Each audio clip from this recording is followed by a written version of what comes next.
Salve, salve, criaturas, tudo bom? Aqui quem fala é Calil Neto, sou CEO da empresa Rewood, um pouco doente, mas bem-vindos a mais um Dr. Wood, até peço desculpa aí pela minha voz.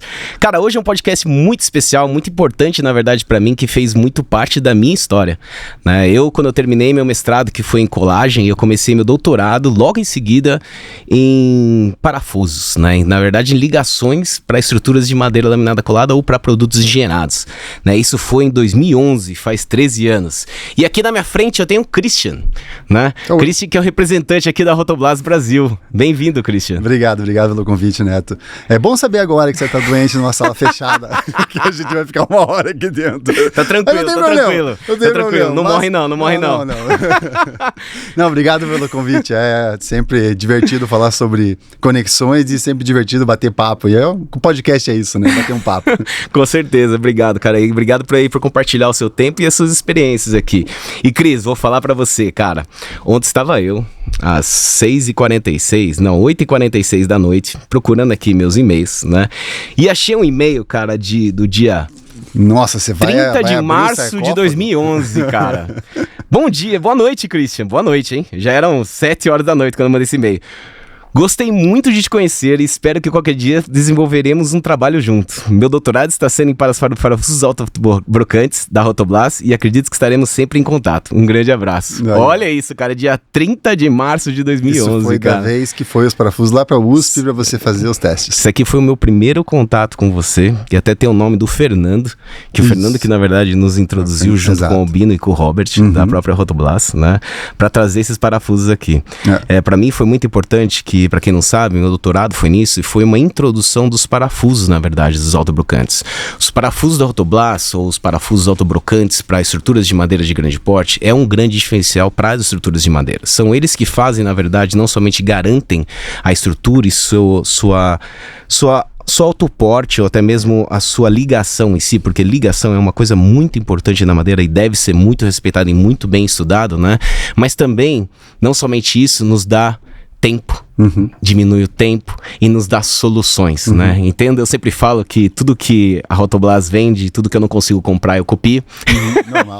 O Rotobras, depois o pessoal me manda Rotobras. Mas é uma empresa que, para mim, dentro do meu doutorado, que eu fiz ensaios com outras marcas, né? Não vou citar aqui, mas a Rotoblas sempre me deu um desempenho maior. Para quem quiser, até mesmo dar download do meu doutorado, tá em madeiralaminadacolada.com, tá? E lá tem meu doutorado e a gente fez uma análise ANSYS junto aos parafusos, tanto a 45 graus como a 90 graus. Cris, para começar, eu queria saber um pouco sobre você e como você foi parar na Rotoblas. Tá, eu, igual você, eu sou engenheiro industrial madeireiro. A gente se conheceu lá atrás, na época de faculdade. Quando até. O Cris tinha cabelo aqui, assim, era cabelo comprido. Não tinha barba, não usava barba. Não tinha esse shape também não. Não tinha esse shape também não. A gente ganhou ao longo dos anos. Eu estudei na Universidade Federal do Paraná. Minha graduação quase completa foi muito focada em pulp e papel. Então eu trabalhei desde que eu entrei na faculdade com pulp e papel. E fui ver muito pouco de estruturas na graduação. Então, basicamente, o que eu tive na graduação, isso em 2008, 2007, era o quê? Uma treliça. O professor passava como calcular uma trelicinha, assim. E depois botava num softwarezinho que só botava um pouquinho de força. E isso era estruturas de madeira.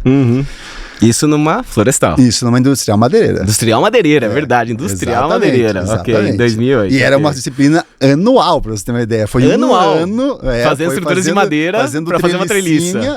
Entendi. Beleza. Eu, em 2009, fui para a Alemanha para fazer um intercâmbio que era entre a Universidade do Paraná e a Universidade de Hamburgo. Chego lá e descubro que a Universidade de Hamburgo era mais velha que o Brasil. O meu departamento de economia de madeira tinha quase 300 anos. E a gente vem de um curso que na época que eu entrei era novo. Saiu até na televisão, As Profissões do Futuro. O industrial madeireiro estava lá e foi um dos motivos que eu escolhi madeireira. E eu chego numa universidade de 300 alunos. Aí eu fiz mais ou menos a mesma coisa. Fui para um laboratório, só que eu fui para física da madeira daí. E lá eu comecei a conhecer o que era estrutura de madeira.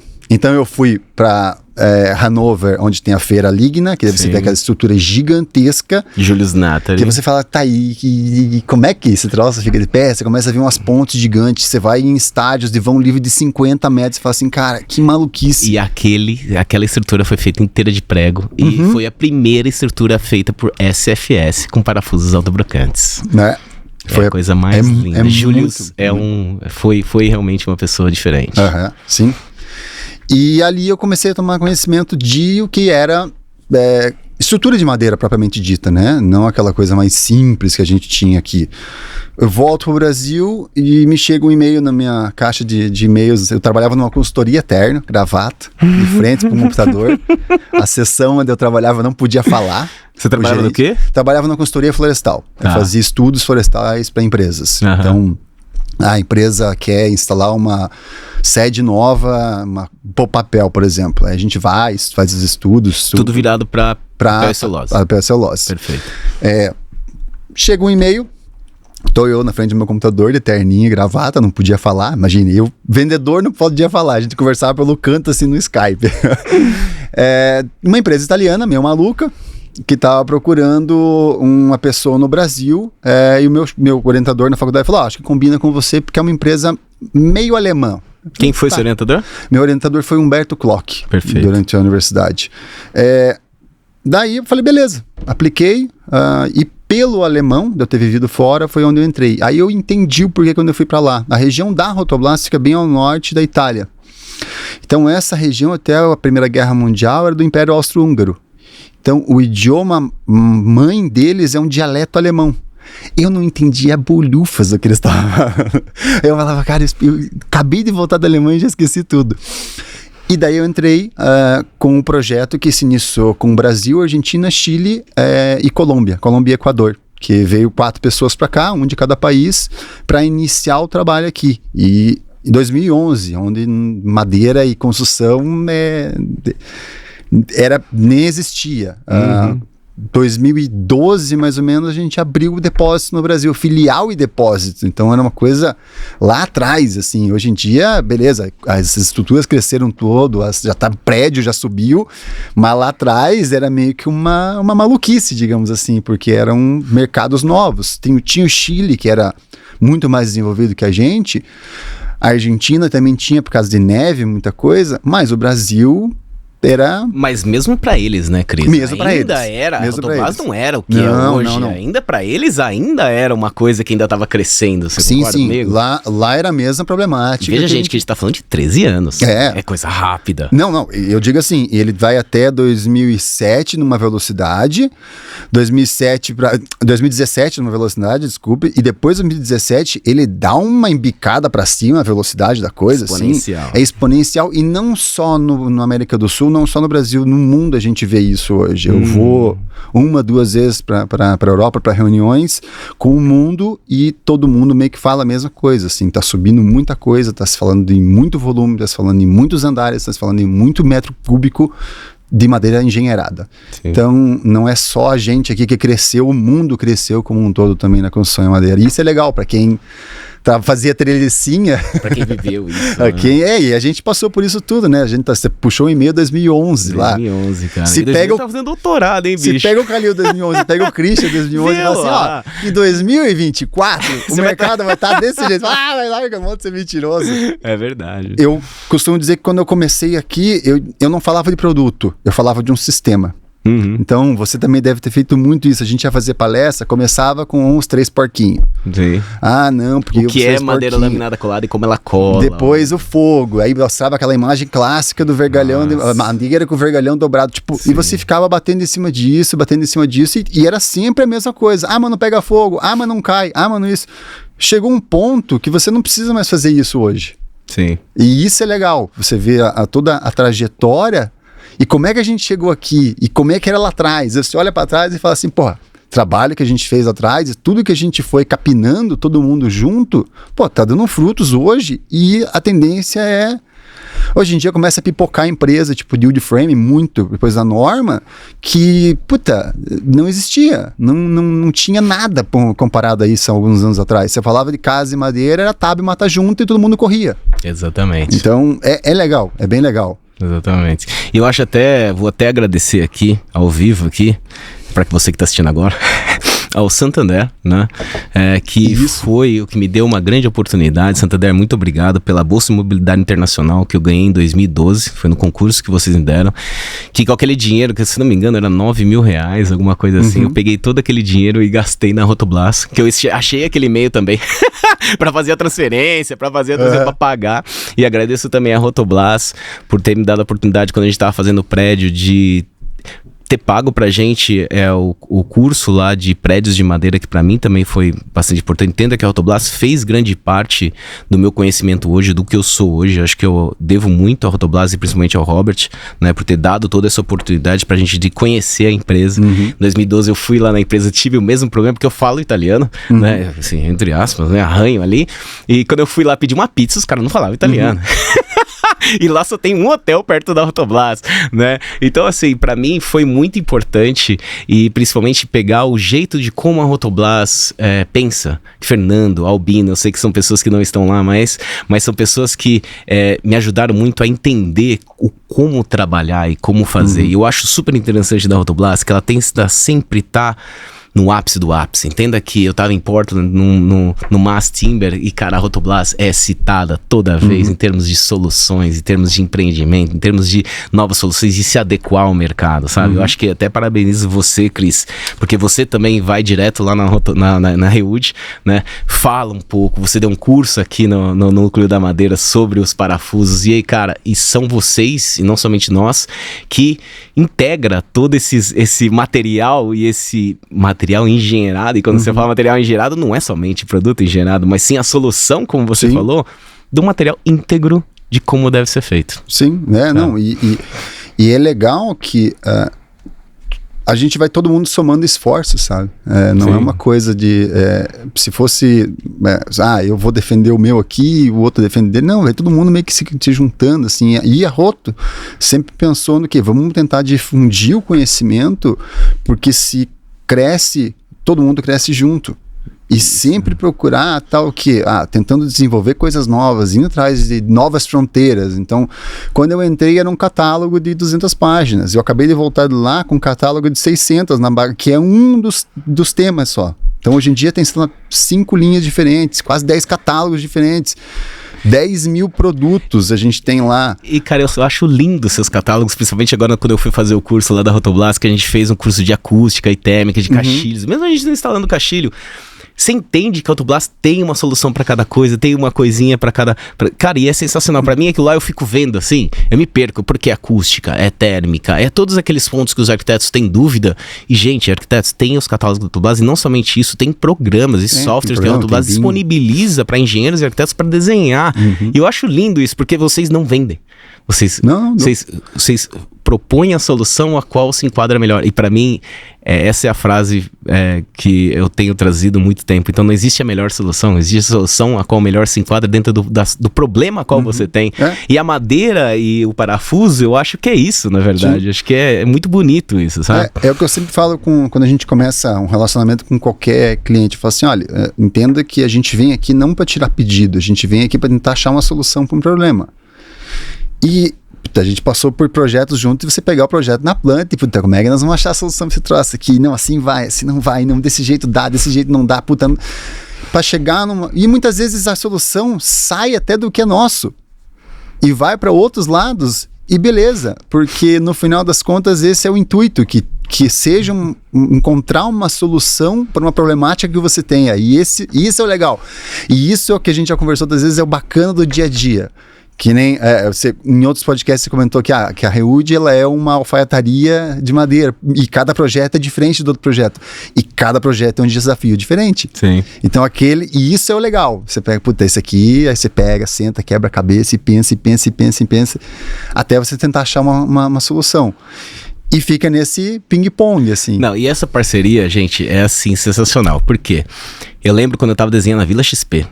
E não é somente você e Samir são caras parceiraços. Porque o Samir ficou com medo de participar. Ficou com medo de participar, infelizmente. Até mando um abraço pro Samir aqui. Mas, cara, é assim, eu sou daqueles caras que ficam com aquele negócio na cabeça e ficam pensando. Eu ligo 3 horas da manhã, meia-noite, 2 horas da tarde, tipo, um horário que for. E Christian e a Samir, sempre que eles podem, eles me atendem. Sempre eu tô buscando esses catálogos que às vezes nem tem no Brasil, e é legal essa disponibilidade que vocês têm para trazer essas coisas de forma mais rápida. A gente já mandou até parafuso para Trancoso via aéreo, DHL direto para Trancoso, que se perdeu no meio do negócio. Mas, cara, eu acho muito legal isso, porque às vezes a gente tem uma ideia, às vezes não sabe como solucionar, e vocês estão ali sempre em prontidão para dar referência, olha, assim é mais legal, assim é mais assado, eu tenho esse, eu tenho aquilo. Cara, eu acho que é muito legal, e eu vejo que o Brasil, por ser um caminho que ele tá ainda crescendo, diferente da Europa, da Alemanha e da Áustria, que até vou perguntar para você como tá lá, que eu sei que você viaja bastante para lá, né? Quando a gente pensa numa coisa e tenta trazer uma solução, eu sei que lá, como já está muito mais adiantado, é muito mais fácil. E isso é legal também da Rotoblast, que leva você sempre para lá, para trazer, enxergar esse tipo de solução, cara. E quando a gente vai conversar com os caras, eles já sabem mais ou menos o caminho que a gente pode tomar, soluções, e até mesmo referências. Porque para mim, referência é uma palavra muito importante, que não somente para arquitetos, mas para gente que é da engenharia, quando a gente vai visitar obras fora, eu sempre pego referências de soluções a qual são propostas lá, porque aquilo não foi utilizado por acaso. Claro. Né? Eu acho que é muito legal isso, e a gente pega essas diferenças, e a Rotoblast sempre foi, na verdade, uma marca aí que sempre me agradou muito e sempre me ajudou muito. Obrigado mesmo pela parceria. Não, a gente que agradece por tudo. Já são 13 anos já que a gente está caminhando junto aí, todo mundo sempre, a REUD sempre aberta pra gente bater papo, a gente conversar desde o começo. Então cansamos de chegar lá às 5 horas da tarde na sexta-feira, já emendar e já vai pra outras coisas. É bom que eles pagam sempre a cerveja, isso eu tenho certeza. E Cris, e você que vai sempre pra fora, sempre vendo essa tecnologia, e depois, só pra continuar a sua história, né, depois você só trabalhou na Rotoblast. Aí eu fiquei na Roto, aí foi trabalho de 2011 até hoje. Eu vim pro Brasil com uma caixinha de parafuso, com umas amostras. Que foi pra mim, por causa. E hoje a gente já tem CD em Curitiba e ampliando CD e sempre... E o mais importante é que desde o começo a gente sempre acreditou a longo prazo. Porque se você pensa no curto prazo, lá em 2011, a empresa estaria fechada em 2013, digamos assim. Então, sempre foi acreditando no longo prazo, porque eu ia para lá no começo, e aqui a gente estava acostumado a prego, e parafuso é um chipboard de 80mm, 100mm no máximo. Chegava lá o pessoal com parafuso de 1,5 m, e dando treinamento pra gente com umas vigas laminadas coladas gigante, e CLT, a gente voltava todo ano, era CLT, isso 2011, 2012. A gente se olhava, eu e meus colegas da América do Sul, e falava assim, cara, quando que esse troço vai chegar lá? Imagina, a gente não tá brigando pra ter madeira laminada colada, os caras estão falando de CLT, isso aí não vai chegar. Então, o que acontece? Uns anos depois, a gente já vê tudo aqui, e é igual, aí você falou, putz, vem chegando cada vez mais rápido e vem crescendo mais a coisa, e agora vem mais informação de fora, vem mais referências de fora que vão fazer cada vez ele crescer. Então, você falou, eu fui para lá e fiz essa parte de acústica, não sei o que, fiz esquadria. Isso é uma coisa, talvez lá atrás, você olha assim, puta, eu fiz, foi legal, mas talvez não seja tão aplicável. E agora a gente já está começando a ver a coisa caminhar para isso. Porque sempre quando eu falo dessa parte de estanqueidade, que é uma das partes que a gente trabalha, o pessoal fala assim, mas aqui a gente não tem o frio que tem na Europa. Eu falei, mas a gente tem calor. Sim, que é estanqueidade. E o conceito é o mesmo. Você não quer ficar... eu costumo brincar que no Brasil a gente tenta resfriar o mundo no inverno e aquecer o mundo no verão. Aquecer o mundo no inverno e resfriar o mundo no verão, porque... A nossa estrutura é tão mal planejada, eu não estou dizendo isso de madeira, disso como um todo, ela é tão mal planejada que você tem que bolar onde você vai colocar o ar-condicionado para você travar, porque a janela não tem nenhum tipo de bloqueio. Aí você tem que colocar em cima da janela para criar um duto ali para que tente segurar um pouco mais e vai perder tudo para os lados. Sim. Mas esses são conceitos que vão chegando e vão cada vez assim... O pessoal vai indo cada vez mais para fora, fala, foi para Portland, foi para outras feiras, vai vendo isso e começa a trazer. A gente começa a ver os arquitetos puxando. Então, teve alguns que eu vi comentando que, que eu me preocupo muito com o conforto térmico. Eu falo, puta, aí eu já fico feliz. Eu falo assim, é isso aí. Já é um passo a mais. É isso aí. Porque daí você vai agregando coisas à tua estrutura, né? Na Europa, a coisa mais cara que tem é o telhado. Porque você tem uma geladeira parada em cima durante meses. Uhum. E dependendo de onde você tem que fazer tripla altura de telhado, porque você tem que criar dutos de ar para não baixar aquele frio daquela geladeira, para não esfriar a casa. Então, o metro quadrado mais caro é do telhado. Uhum. Se a gente pensar assim, não, eu não quero investir nisso, você vai estar investindo em outras coisas, aquecimento e resfriamento ao infinito e além. Sim. Então, mas são coisas que a gente escuta lá atrás, e hoje em dia a gente já começa aqui, tipo, escuta pra cá, escuta dali, escuta de lá, chega. Em um momento chega. Então vamos falar de crescimento, então. Vou falar pra você que em 2012, quando eu fiz a mobilidade, fiz o Roto School lá, eu tenho essa foto, tem até a foto do lado do Maserati do Roto, do Robert, né? Que foi bem legal aquela foto, mas devia ter 15 pessoas. No último curso que eu fiz lá, que foi em 2019 com os prédios de madeira, tinha mais de 70 de outros completos, tinha gente do Japão, tinha gente de tudo quanto é lugar. E quando eu fui em 2012, cara, a maioria era espanhol, a maioria era assim e tal, não sei o quê. Cris, primeiro eu quero que você explique o tamanho da Rotoblast que é hoje. Uhum. E eu também quero que você explique quanto que você trazia em 2011 e quanto você traz hoje para eles entenderem o quanto cresceu esse mercado só em ferragem. E lembrando que ferragem é em torno de 12 a 15% do valor total da obra. Uhum. Então, se você fala que você cresce, é 15% que eu tô falando. Se a gente pega a parte do Roto School, que a gente chama isso, né? Que foi uma coisa que a gente viu lá atrás, que como é que a gente faz crescer esse mercado? Difundindo conhecimento. Uhum. Como é que a gente difunde conhecimento? Vamos fazer eventos. Vamos fazer eventos, chamar pessoas especialistas para terem palestra, para terem treinamento e afins, e com isso a gente faz com que todo o ecossistema evolua. Então, quando começou lá atrás, era muito o pessoal achando que era um curso de produto da Rotoblast. Quando nunca foi a ideia. A ideia sempre foi difundir o conhecimento, não trazia gente de fora, trazia professores para dar aula. Não, foi legal que quando eu fui em 2012, cara, era o Albino e não tava explicando o parafuso, é esse, aquele. Não, ele explicava. Cara, eu tenho as apostilas até hoje, os cálculos, de como fazia os cálculos. Cara, é sensacional. Depois o parafuso pode vir ou não a entrar, mas se o conhecimento não for difundido, vai ficar no prego e martelo o resto da vida. Exatamente. Então, esse foi o conceito inicial. E pouco a pouco ele foi organicamente crescendo e se difundindo em vários locais. Porque aí vem a sua segunda pergunta, o tamanho da Rotoblast. Quando eu entrei, a Rotoblast fazia 2 anos que tinha começado a ir para o exterior. E o exterior entende-se Espanha e Portugal, esse era o exterior deles. Aí depois... Isso 2011? 2011. Eles começaram... Quando que a Rotoblast começou? 2009, eles foram as primeiras vezes para Espanha. Mas quando ela começou? A Rotoblast é em 91 que a Rotoblast começou. É antiga já, 91. A Rotoblast começou porque a Rotoblast é Robert e Thomas Blas, os dois irmãos Blas. O Robert era formado na parte de carpinteria e gostava muito de máquinas. Então eles começaram a vender uma máquina que chama-se, da Mafra, chamada DD40, que faz cavilha. Ela faz as cavilhas para móveis e é bem preciso. E eles começaram a vender esse tipo de máquina. Só que eles atendiam a Itália inteira. E o pessoal falava, vocês atendem tão bem a gente, porque vocês não têm ferragem? Vocês não têm parafuso? Aí a gente começou com parcerias com empresas. A gente começou com a parceria com a SFS, e esse é o legal da história da própria SFS. Eles iam... porque você tem parafusos que são de aperto e estruturais. Parafusos de aperto, normalmente ele tem uma parte lisa e uma parte com rosca. Isso. Só que eles tinham um limitante de comprimento que você conseguia fazer de rosca. De rosca, perfeito. Aí o que os caras tiveram a brilhante ideia? Eles faziam a rosca de um lado, viravam o parafuso e faziam a rosca do outro. Esse foi o primeiro contato que eu tive com o primeiro parafuso que foi utilizado lá na liga, né? Exato. Descobriu-se depois que tinha um ganho se você tivesse a parte lisa exatamente no meio e afins. Mas a história inicial foi por uma tecnologia que não existia. Mas o mercado começou a demandar madeiras maiores e começou a pedir ferragem maior. Necessidade. E daí a necessidade no mercado faz com que os fornecedores comecem a desenvolver. Depois, nos anos, a gente começou a fabricar também. Aí trouxe engenharia interna para desenvolver produtos, fabricar, certificar e lançar ao mercado.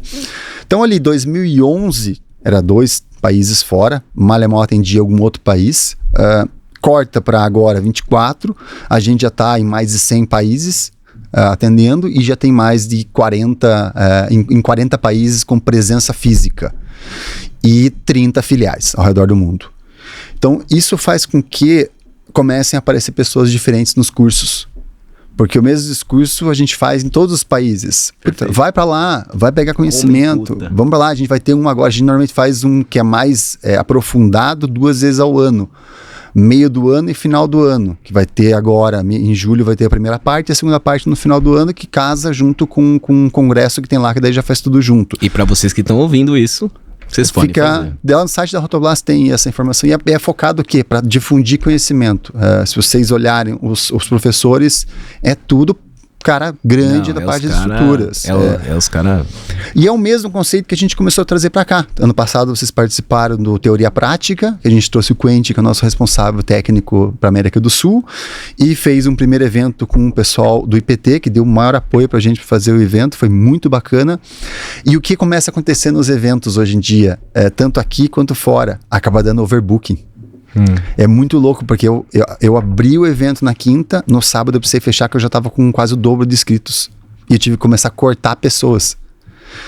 E é legal, porque eu não imaginava que ia ter uma gana tão grande de conhecimento. Então, o que a gente começou a promover devido a isso, não só ao Brasil, mas em outros países também, é começar a criar o que a gente chama de Timber Connections. É uma tarde que chama algumas pessoas para falar e depois criar uma conexão entre as pessoas. Você participou de um agora, do Wood Day da Saint-Gobain, né? É um pouco nesse conceito, assim. Você junta as pessoas, tem uma discussão sobre algum tema e network, para as pessoas começarem a se juntar um pouco mais. Porque tem muita gente nova chegando. Sim. Tem muita gente que querendo entender. Então, parte dos velhos agora começar a trazer esse pessoal, porque é esse pessoal que vai fazer o crescimento dos próximos anos. E tem muito, muito para crescer ainda. Então, lá atrás, que você me perguntou, eu trazia, 200 quilos de parafuso, que a gente acaba medindo mais por peso, porque é volume pequeno. 200 quilos de parafuso a cada 6 meses, para atender os clientes que a gente tinha no Brasil na época. Eu recebo um container de 40 a cada 45 dias, 60 dias, com 7, 8 toneladas hoje em dia. E roda, e vai rodando o material. E falta, verdade. E falta, porque é que nem eu falei, são 10 mil produtos. E é legal que a gente chega nos clientes e leva aqueles catatal daqueles catálogos, e o cara começa assim, eu preciso disso. Aí você fala assim, então, eu nunca trouxe, eu tenho que trazer. E não depende da gente só, porque é trânsito marítimo, é Receita Federal, é greve, é transbordo de barco, é umas maluquice. Mas hoje, dos 10 mil que a gente tem na sede, aqui a gente tem uns 600, a gente tem 3 meses mais ou menos o nosso consumo médio dos clientes. Mas é claro, sempre aparecem uns projetos assim, do nada, que demanda muita coisa. E a gente traz, mas sempre está trazendo. Tudo que a gente tem em catálogo a gente pode trazer. Mas quando não tem estoque, a gente precisa importar. O pessoal fala, não, traz em aéreo. Aéreo dá uma dor de cabeça. Eu sei. Dá uma dor de cabeça. Eu sei. Mas é claro, hoje em dia eu não faço. Eu vou dizer que em última instância, mas é só dor de cabeça. Já tivemos que salvar muita obra lá atrás, porque também é uma coisa que o mercado evoluiu. Quanto você vai precisar? Eu vou precisar de 200. Aí chegava na obra, não preciso de 200, preciso de 300. Não, mas eu trouxe 200 só desses porque é uma medida que quase não sai. Daí a gente começou a trazer coisa a mais, assim. Isso tudo a gente foi aprendendo com o que eu costumo dizer, skin in the game, né? A gente tava junto com todo mundo, tomando paulada com todo mundo e aprendendo com todo mundo. Então, hoje é bem mais tranquilo, entre aspas, a parte de material, exatamente por isso. Histórico de consumo, histórico do mercado e previsibilidade, que é o que a gente tenta fazer hoje em dia. Claro, algumas coisas fora da curva é difícil prever, mas a maioria hoje em dia a gente já consegue suprir já de estoque direto aqui. Então, chega muito cliente que pede assim, eu preciso desse material. A gente fala assim, eu tenho isso em estoque. Antigamente era, 30% com o máximo que eu tinha em estoque. Hoje em dia, às vezes 70%, 80% eu já tenho em estoque, a pronta entrega, para o pessoal já puxar. Mas... E eu sei que no começo, assim como eu, apanhamos bastante. Apanhamos bastante. Para você emplacar é muito difícil no começo. Quais foram os primeiros produtos que você vendia no começo? Para quem? E hoje, o que você mais vende?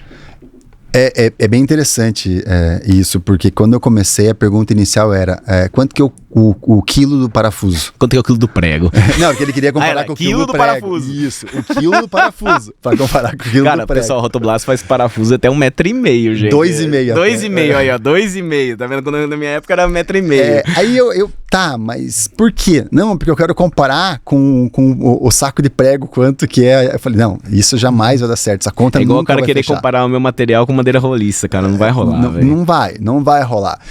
Então, inicialmente, a gente trabalhava com o mais próximo que existia no mercado nacional, que eram 2 opções, ou o chipboard, que eu comentei antes, ou o tirafundo, que chama, que é que é cabeça sextavada. Só que ele chega numa limitação de comprimento. Então, a gente acabava trabalhando com parafusos acima de 150 milímetros. Aí começava o pessoal a solicitar. E era basicamente um tipo de parafuso. E era só isso que o mercado consumia. Aí o pessoal começou a entender que às vezes precisa de parafuso estrutural, que são com rosca completa, que você vai fazer uma distribuição de carga no parafuso inteiro e não jogar só em determinadas partes. Cris, você não sabe, cara, quando eu fiz a Casa Cor, quando eu entrei na Reúd, em 2015, 2014, eu fiz uma Casa Cor e eu usei barra roscada.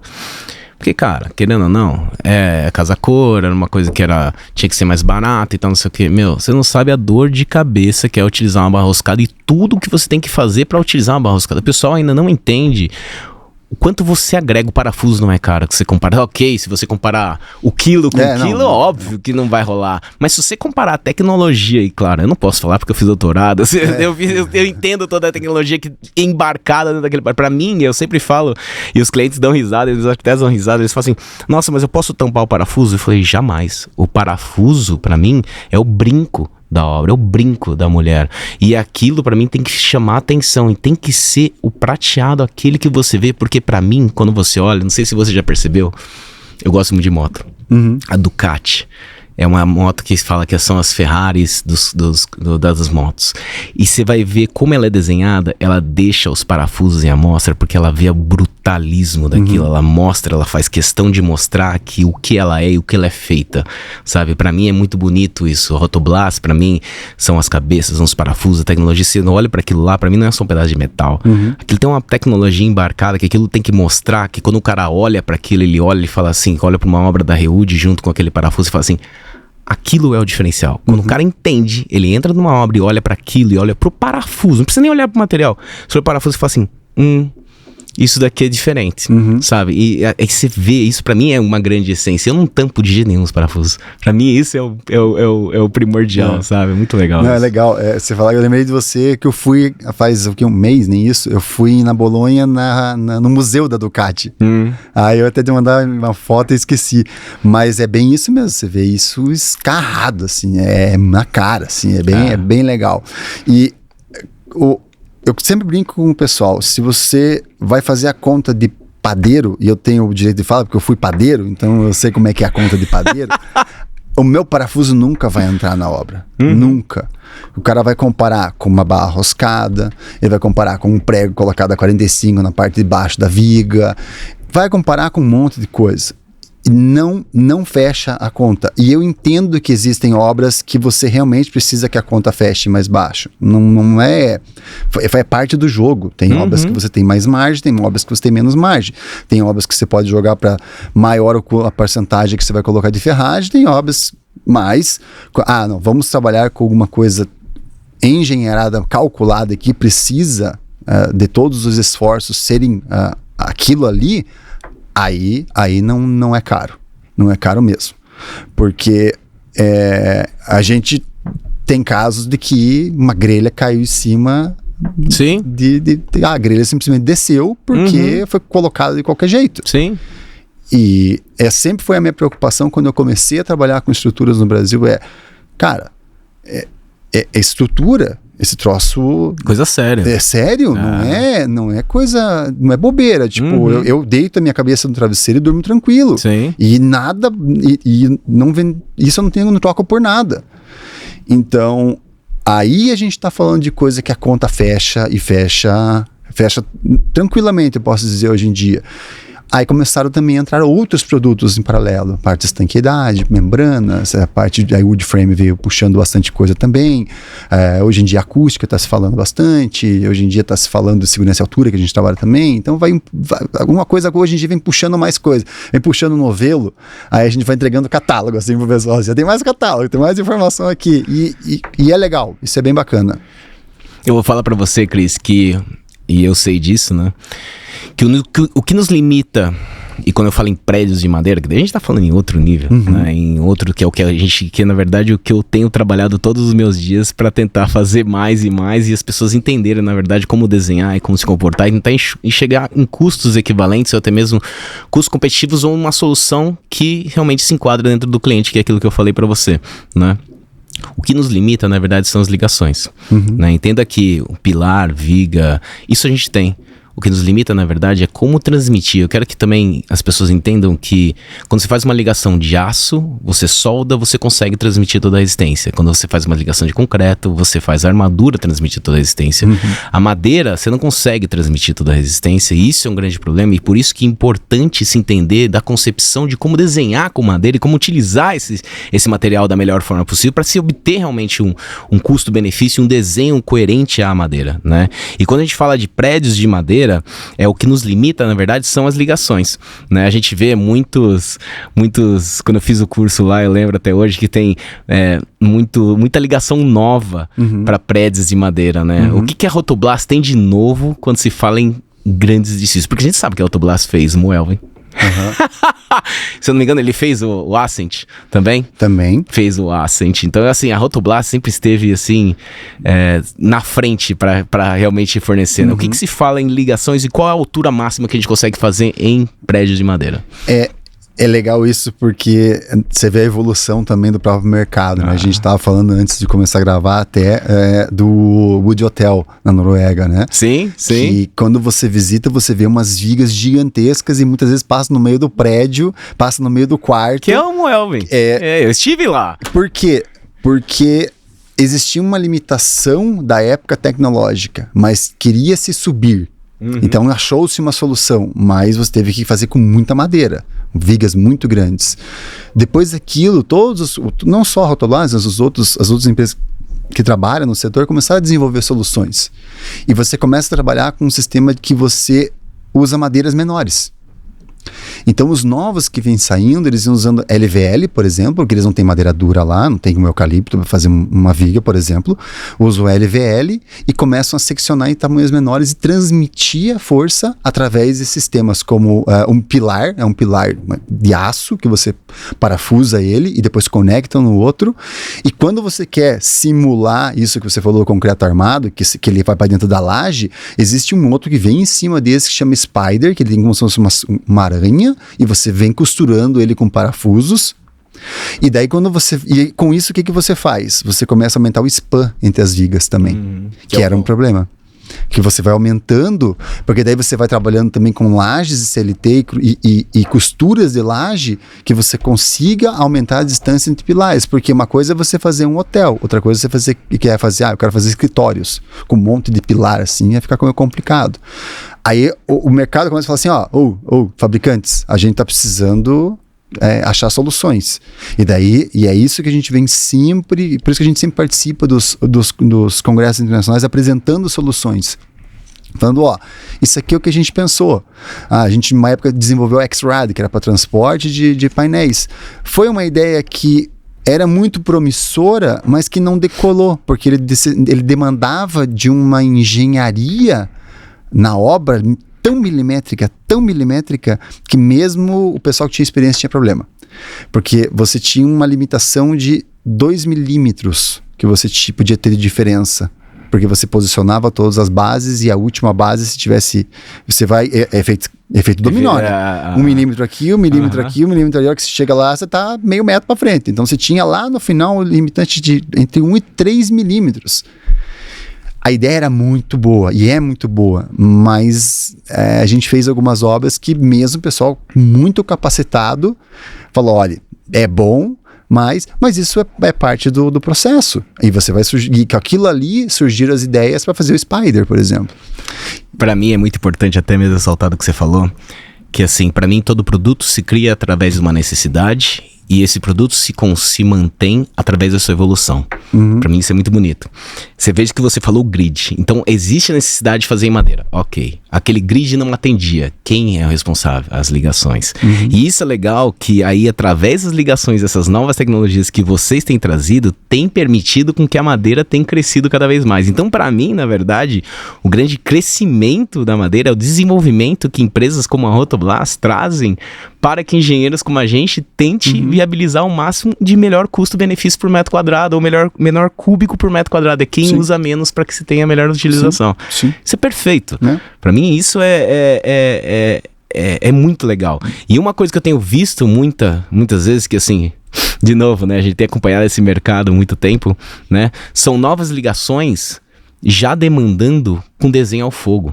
Né? Isso é muito legal, porque você vê uma ligação antigamente e uma ligação de hoje, cara, é como você vê sei lá, o Gol do passado com o Gol do futuro, ou um carro antigo, uma Ferrari antiga com uma Ferrari nova, sabe? Desenho, tudo aquilo já foi pensado, sabe? Até queria que você falasse um pouco dessa evolução, sabe? Porque hoje você tem pensado muito em fogo, você tem pensado muito em acústica. Eu acho que as ligações têm se desenhado diferente, com soluções diferentes. Sim, é interessante quando a gente fala de edifícios, que inicialmente o grande paradigma era o core do elevador. Ou até mesmo a altura que você tinha que chegar. A altura máxima que você tinha que chegar. Aí cada coisa foi sendo respondida, né? Então, inicialmente fazia um core de concreto e fazia o CLT e a madeira laminada colada como ali presos nesse core. Chegou-se um ponto que provou-se que cumpria a parte de resistência e fogo, que era também uma grande pergunta. Tá, porque madeira pega fogo. Mas, beleza, pega, mas a gente pode engordar a madeira para que você tenha tempo de evacuação. E você consegue previsionar melhor ainda. Só que daí você começa a ter problemas. Porque daí a madeira não é o elo mais fraco. O elo mais fraco é a ferragem. Perfeito. E daí a ferragem é o problema e você tá protegendo. E daí o mundo, que a gente briga, o mundo não dá volta, ele capota, né? Que você falava que a madeira era o problema do incêndio, e hoje em dia é o contrário, a madeira está protegendo a ferragem. Então você começa a desenvolver sistemas e novos produtos justamente porque você quer subir. O mercado está pedindo, queremos subir. Eu agora vi um projeto de 60 andares no Canadá. 60 andares 100% feito em madeira. Então, os primeiros edifícios que saíram é muito louco, porque eu acompanhei isso. Na Austrália surgiram os primeiros lá e não tinha membrana, não tinha acústica, não tinha incêndio, não tinha nada. O pessoal mandava as fotos assim, das esquadrias, você conseguia ver o outro apartamento. Eles tiveram que fazer um retrofit daquele negócio para readaptar uns anos depois, porque na época aquilo que era o que eles tinham na mão. Porque não tinha. E daí começou a surgir. E você começa a estudar o que acontece quando um edifício pega fogo. E como é que o fogo se comporta. E aí você começa a desenvolver, pensar e falar, aconteceu isso e isso. Por isso que a gente tem um contato muito grande sempre com universidades no mundo inteiro. Porque os Estados Unidos hoje em dia está testando muito para incêndio, para edifícios, porque é os que estão querendo... Estados Unidos e Canadá, é os que querem subir mais rápido a coisa. Então ali está a vanguarda do que os caras estão vendo. Então vamos testar com eles, vamos ver o que eles estão descobrindo, vamos tentar ver o que a gente faz. É claro, foge um pouco daí que você estava falando, eu gosto de ver na estrutura o brinco que é a ferragem, mas daí a gente tem que ocultar a ferragem, como teve obra nossa que a gente teve que ocultar a ferragem, porque uma demanda da própria parte de incêndio, mas ok, faz parte. Então, por quê? Porque vai surgindo demandas novas, e a brincadeira que existe hoje é que o céu é o limite para a madeira. Então, a hora que saiu o primeiro maior de 10 andares aqui, eu acho que daí... eu acredito que deslancha. Até mesmo vou contar uma história pra você, que na época da Dengo, quando a gente fez a Dengo, a gente não tinha um AVCB, então teve que passar por comissão de bombeiro, etc. E a gente sempre preocupou naquele ponto que você falou, madeira. Não, os caras vão bater na madeira, os caras vão falar que vai pegar fogo, que vai pegar cupim, que vai não sei o que lá. E lembra que a Dengo é um restaurante também. Então a gente teve que passar por várias aprovações, e a mais difícil, vou falar pra você, que foi no bombeiro, que a gente teve que passar por 3 comissões de bombeiro, explicando como é que era. E quando eles foram no prédio, que o prédio estava praticamente pronto, eles olharam e falaram assim, e os pinos? Cara, nunca tinha passado na minha cabeça que o cara ia ver o pino metálico. E eu fiz questão daquele prédio, que foi muito legal, que eu comprei tudo, eu liguei, fiz questão de ligar pra vocês, Cris, é importante pra mim, esse prédio tem que ser assim, assim, assado. Eu trouxe até os pinos lisos. Eu tive aquela concepção porque eu queria mostrar pra todo mundo que é um material super engenhado, que tem os parafusos da Rotoblas, mas são pinos que são lisos e são encaixados ali. E, cara, aqueles pinos eram a coisa mais linda, quando tava pronta a ligação, sabe? Pareciam uns brinquinhos, assim, conicidade, tudo perfeito. Aí chegou o bombeiro e falou assim, então, vai ter que passar o Dax nesses prédios, nesses pinos. Eu falei, putz, até mesmo se vocês forem na Dengue perceber, hoje todos eles tiveram que ser pintados de branco e depois pintados de preto, exatamente pra isso. Mas, cara, era uma coisa que eu nem tinha ligado. E naquela época... Não, nem se falava. Vê lá, nem se falava nisso. Mas é interessante porque lá, acho que em 2016, teve uma obra bem grande no Brasil e o pessoal tava tendo um problema para fazer o seguro. As seguradoras não estavam aceitando porque era uma área muito grande de madeira. E na época a gente comentou coisa, orça com empresa de fora. Custou 30% a menos o seguro. É mesmo? Porque existe o conceito de que a madeira te dá tempo de evacuação. Sim. E que a gente não tem isso aqui. Sim. E essa era uma estrutura toda protegida da ferragem. A ferragem você quase não vê ferragem aparente. E lá fora eles já estão acostumados com isso. Então, para eles, a madeira é um plus, não é a madeira não... Ou então, se chegava num condomínio e falava, eu tô querendo construir a minha casa, como é que ela vai ser? Tem alguma restrição no condomínio? Só não pode ser de madeira. Não, mas eu já passei por isso 300 vezes e eu sento dentro da comissão e falo assim, gente, exatamente a mesma coisa vocês não estão entendendo que a gente tá falando de madeira, né? É esse que é o negócio. Esse que é o porém. Quando a gente tava com a norma do G-Frame, a gente recebeu muito bombeiro. A gente chamava eles, falava, venham aqui, venham conversar com a gente. Chegavam, era madeira, torcia o nariz, mas torcia de uma forma absurda. Porque é o conceito de que é madeira, pega fogo. Sim, sim. É churrasco. Lembro quando teve aqui em São Paulo, no viaduto Estanhado Novo, tinha recém saído Estanhado Novo, isso aqui. Teve um incidente ali e os barracos embaixo do viaduto pegaram fogo. Aí eu lembro que a televisão só falava, é porque era tudo de madeira. É porque... Falei, cara, putz, se é um madeiritezinho ali, ou qualquer outra coisa, pega fogo, já era, espalha aquele negócio. A gente tá falando de coisas diferentes, tá falando de conceitos diferentes. Uma coisa é madeira engenhada e tecnologia embarcada, e outra coisa é vivenda provisória. Né? Então eu recebo muito pessoal de fora no Brasil e é engraçado que quando você leva, por exemplo, para algumas cidades, eles falam assim, é engraçado que o pessoal reclama de madeira, mas o que eu mais vejo nas cidades que eu visito é tijolinho à vista, que é o pessoal faz os prédios, as casas de tijolo e nem faz o chapisco, nem põe reboco, nada. Então aquilo ali está degradando e vai dar patologia a vida inteira. Sim. E hoje quando a gente fala assim, mas a madeira vai apodrecer, a madeira vai dar cupim, a madeira vai... Gente, não dá para comparar as coisas dessa forma. É bem diferente, é bem diferente. Até tem uma chapa que me chama muita atenção, que se hoje eu fosse refazer a Dengue, eu acho que eu utilizaria, que é a Lock, cara. Acho que a chapa Lock, eu vi agora muito sendo utilizada nos Estados Unidos, que ela não simplesmente, ela se encaixa um no outro, que dá uma... Cara, fica perfeita. Aí você tá falando de Lego mesmo, acho que é muito legal. Até a gente vai pôr o link dela pra vocês verem como é que funciona.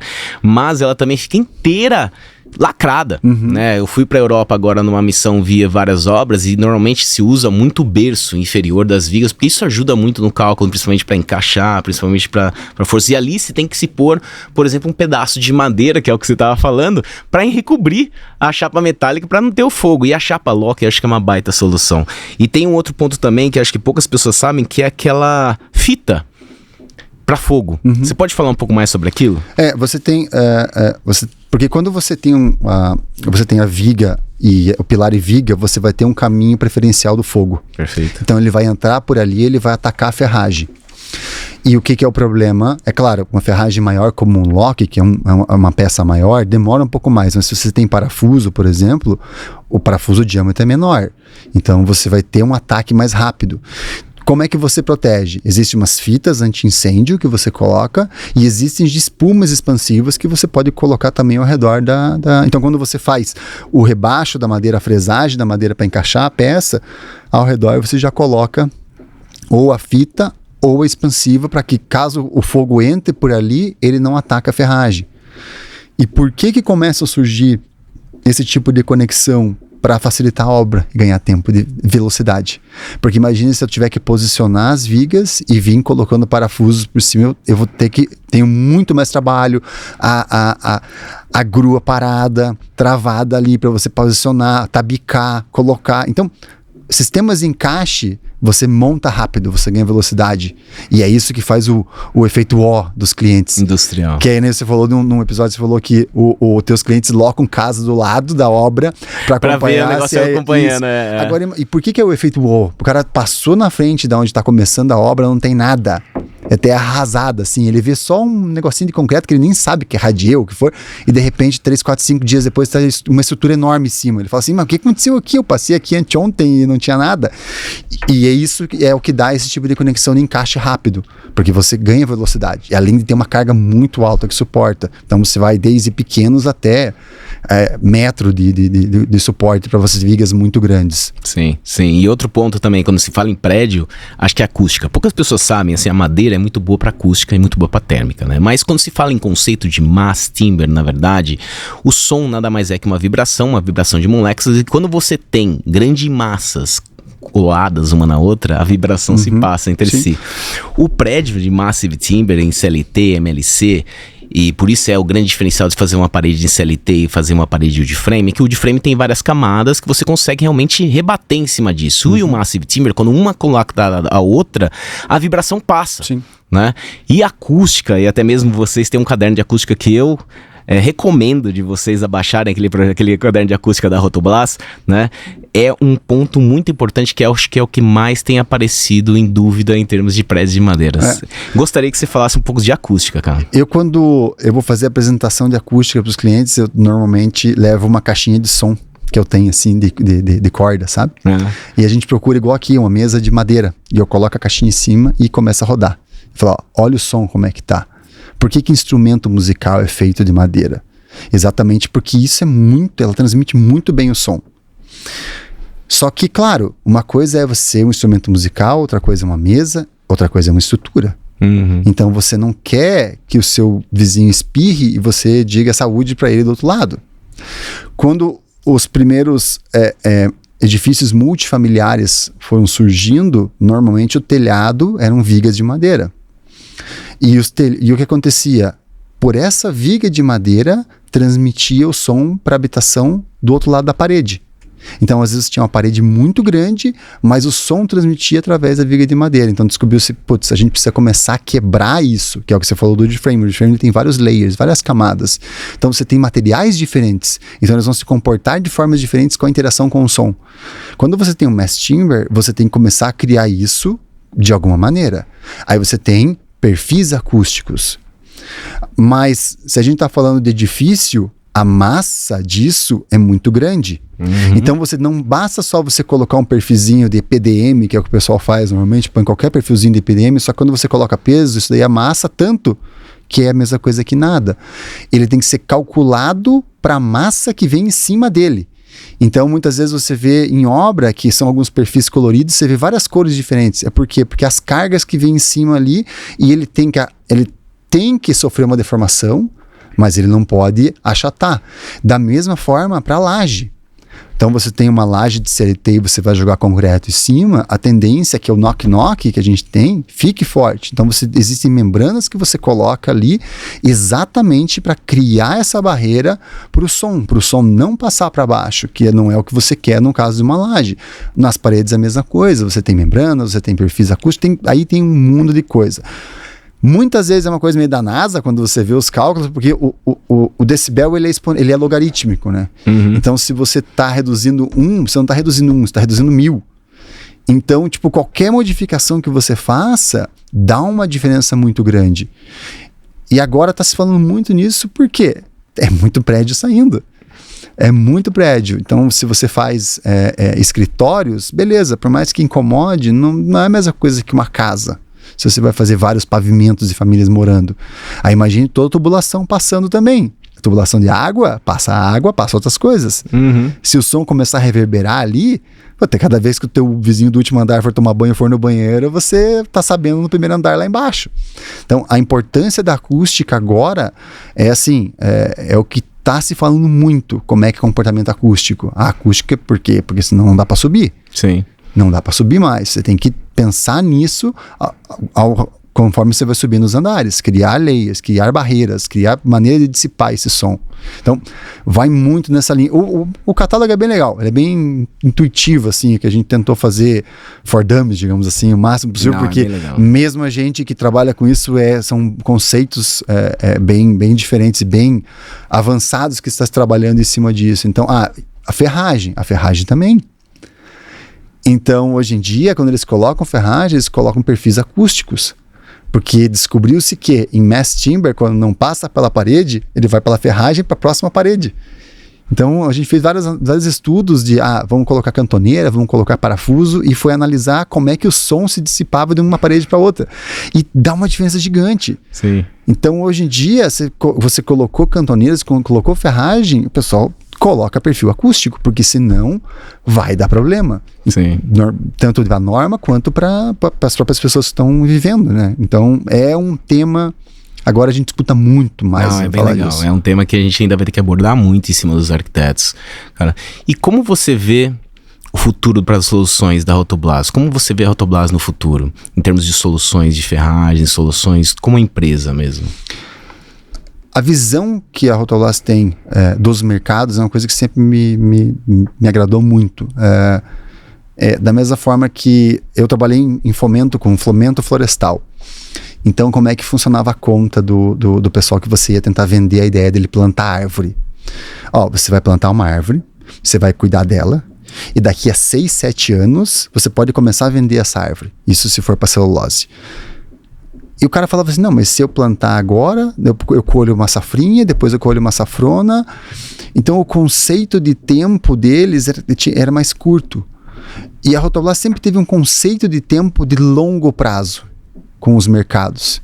Então, existem mercados que hoje eu vou para a Europa e começo a escutar meus colegas falando como é que é o mercado deles. Eu falo assim, o Brasil era assim há tantos anos atrás.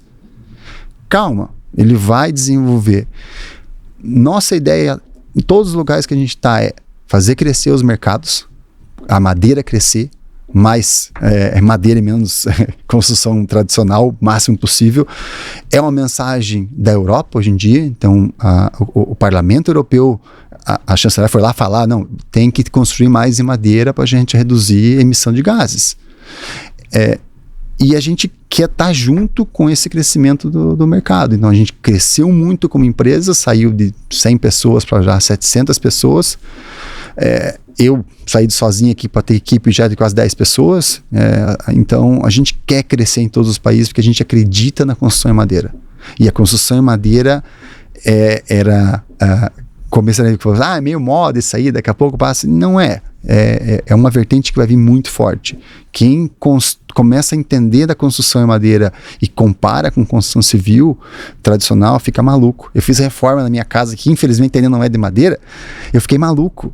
É muito, para mim não é inconcebível você falar que vai custar X e no final custar 3X. Porque isso, porque aquilo. Não, a gente tem que pensar diferente, a gente tem que evoluir. E é dessa forma que a gente quer estar no mercado, ajudando o mercado a evoluir. Seja com produto, seja com conhecimento, seja com bate-papo, seja com o que for. Então, essa é a nossa ideia para os mercados onde a gente atua. É andar de mãos dadas com o mercado e fazer todo o ecossistema crescer. Muito legal, cara. Cara, o nosso tempo praticamente acabou, mas eu tenho uma boa e última pergunta pra você, cara. O que é material engenheirado pra você? Eu sei que você perguntar de arquitetura pra mim. Não, arquitetura não tem como eu perguntar, né? Você é um engenheiro industrial madeireiro. Até vou falar pra você, cara, que eu gostaria que você falasse um pouco sobre engenharia industrial madeireira. Eu sei que a gente tá sem tempo aqui, porque a gente tem poucas pessoas que se interessam pelo nosso curso, sabe? Eu acho que é um curso que você é engenheiro industrial madeireiro, eu sou engenheiro madeireiro, querendo ou não posso falar muito, mas a gente se destaca dentro do mercado no qual a gente tá atuando, sabe? Eu acho que o curso de engenharia industrial madeireira é muito importante e tem se destacado. E poucas pessoas têm entendido a importância desse curso, sabe? Que tem na UFPE, que tem na Unesp, que tem em outros lugares até mesmo, sabe?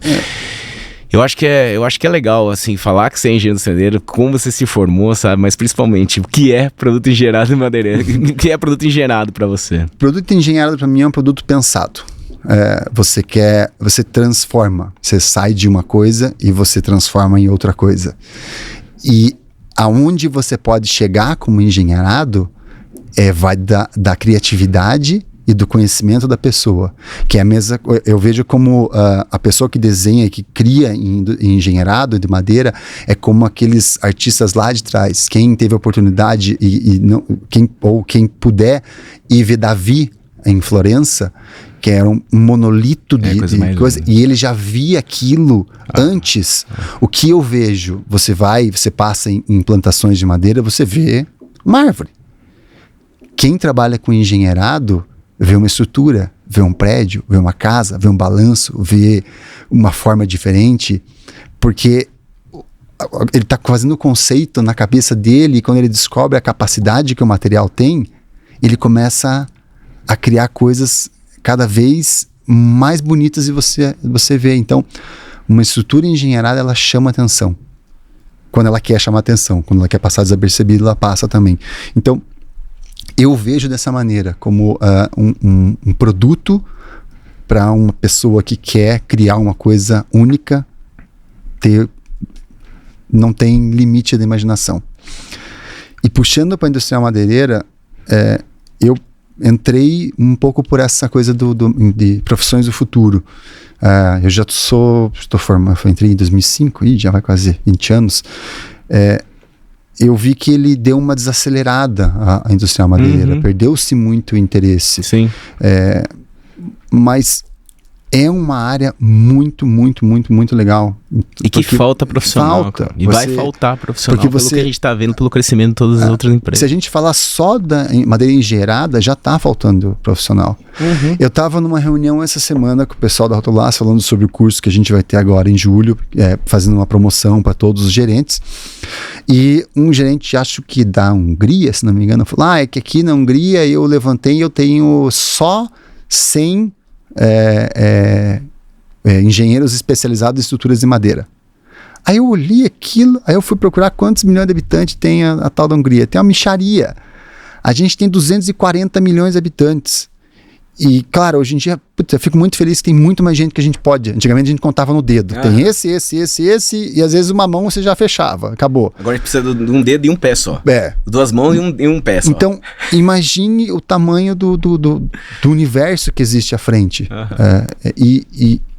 Claro, hoje, para a parte de engenheirado, você já tem ombros para você enxergar o mundo, porque os ombros, as pessoas já vieram traçando muita coisa. Então, a industrial madeireira, ainda para mim, é um curso incrível para quem se interessa, não só pela parte de madeira e engenharia mesmo, como ciência de estudo, ou papel que eu trabalhei, puxa muito para mecânica, tem muito conhecimento de máquina. Então, é legal. É bem legal. Nós somos suspeitos, né? Mas a gente vai falar muito, mas eu acho que... Mas eu espero que os próximos anos a gente tenha um crescimento em função do que o mercado está apresentando pro país. Sim. Cris, queria agradecer muito o seu tempo, muito pela sua experiência, queria agradecer pela sua amizade, por todos esses anos aí da Rotoblas, queria agradecer também a Rotoblas por ter dado esse tempo pra gente e permitido isso. Imagina, eu fico bem contente que ao longo dos anos a gente não criou só clientes, digamos assim, a gente criou amigos. Sim. A gente foi criando amigos ao longo do caminho, e a conquista dos amigos acaba sendo a nossa conquista junto.